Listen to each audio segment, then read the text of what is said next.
The screen is dark. The sound of pages turning slowly as if someone were flipping through an old book echoes. A heavy breath cuts through the silence. My voice, almost a whisper, begins. I shouldn't have opened that yearbook. It was just a dusty book, forgotten at my parents' house. But when I saw that message, written in pen, dated last week, my blood ran cold. I graduated in 2009, and the name next to the message belonged to someone who died at that school over 10 years ago. How is that possible? The music swells, a low, unsettling hum. The screen cuts to an image of an old yearbook, the date 2009 embossed in gold. A trembling hand points to a phrase written in black ink. Have you come back to find me, Ethan? If you think this is just a story, wait until you hear what happened next.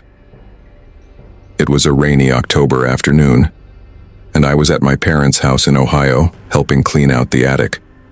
Old boxes, the smell of mildew, memories of a life that felt like it belonged to someone else. That's when I found my graduation yearbook from 2009 from Lincoln High School. The blue leather cover was worn but intact. I opened it out of curiosity, laughing at the awkward photos and ridiculous hairstyles. But then, something caught my eye. A page with a message I'd never seen before. It was handwritten, in shaky script, in black ink.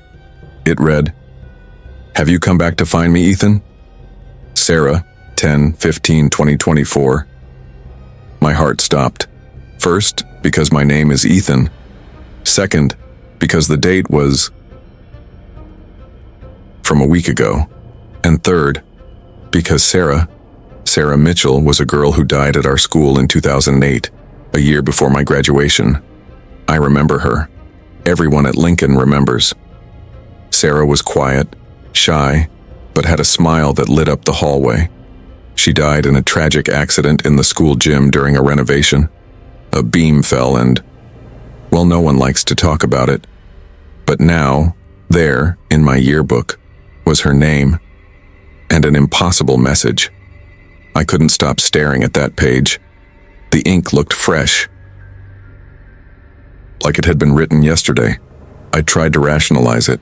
Maybe it was a prank. Maybe someone had taken my yearbook and written it to scare me. But who? My parents aren't the type to pull stunts like that, and the yearbook had been buried in the attic for years.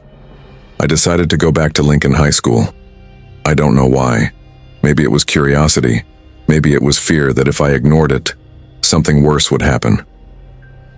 The school was still there, in a quiet neighborhood in Columbus, but it felt different.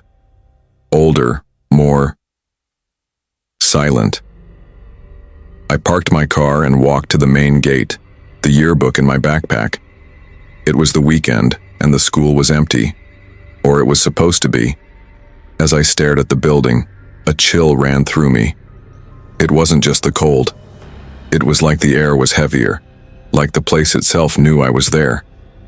I decided to sneak in through the back, where a service door was always left unlocked in my day. To my surprise, it still was. The hallway was dark. The floor creaked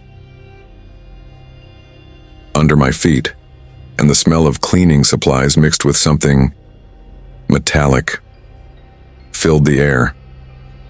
I went to the school library, the only place that felt safe enough to open the yearbook again. I sat at one of the tables, under the faint flicker of a buzzing light. I opened the book and started looking for Sarah. Her photo was there, on the page for the junior class of 2008.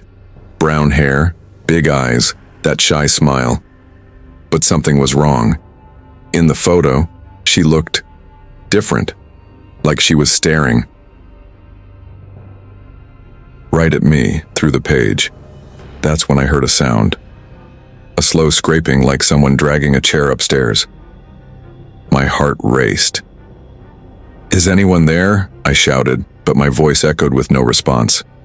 I grabbed the yearbook and climbed the stairs, even though I knew it was a terrible idea. The sound was coming from the gym, the same place where Sarah died. When I got there, the gym was empty, but the air was freezing. In the center of the floor was a strange mark, like something had been dragged in a circle. And then I saw it. On the wall, written in dark ink that seemed alive, was the same phrase from the yearbook. "Have you come back to find me, Ethan?" I ran. I don't know how I made it to my car, but when I opened the yearbook again, there was another message, this time on the last page. "You can't run from what you promised. Sarah, 10/16/2024. Promised? I never promised Sarah anything, or did I? That night I couldn't sleep. My mind kept going back to 2008. I vaguely remembered Sarah. She was in my history class and we talked sometimes. Once during a break, she told me she felt alone, like no one really noticed her. I said something like, "You're not alone, Sarah. If you need me, I'll always be here." It was just a teenage thing to say, something you say to be kind. But now, what if she took it seriously? I researched her death. I found a 2008 article from the Columbus Dispatch. It said the gym accident wasn't exactly an accident. There were rumors that the renovation was done with cheap materials and the beam that fell shouldn't have been there. Some students said the school was trying to cover something up, and there was a quote from a retired janitor who said, "That gym never felt right after what happened. It's like something stayed there." I decided to go back to the school one more time, this time with a recorder and my phone. If Sarah was trying to tell me something, I needed to understand. I got to the gym at midnight, yearbook in hand. I sat in the center of the circle I'd seen before and spoke out loud. "Sarah, if you're here, tell me what you want." The silence was deafening. Then, the recorder beeped. When I played it back, there was a voice. It wasn't mine. It was a girl's voice, faint but clear. "You promised, Ethan. You said you'd be here. Help me tell the truth." I don't know what Sarah wanted me to do. Maybe she wanted me to tell the world what happened in the gym. Maybe she wanted justice. Or maybe she just didn't want to be forgotten. I gave the yearbook to a local journalist who investigates cold cases. He's looking into the history of Lincoln High School and promised to keep me updated. But one thing haunts me. When I went back to my parents' attic, the yearbook was gone. I searched for days, but it vanished like it never existed. All I have left is a photo of the message I took with my phone. And sometimes when I look at it, I swear the date changes. The screen fades to black again. My voice returns quieter, almost broken.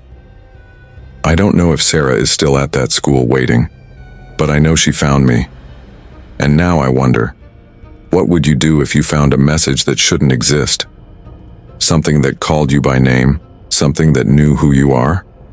The music rises, an eerie, haunting sound. The screen shows the yearbook open, the handwritten message, and the camera slowly zooms in on the phrase, "Have you come back to find me, Ethan?" Do you believe this really happened? Have you ever found something you can't explain? Tell us in the comments, and if you felt a chill, maybe this video was meant to find you. Subscribe to the channel, but only if you're brave enough.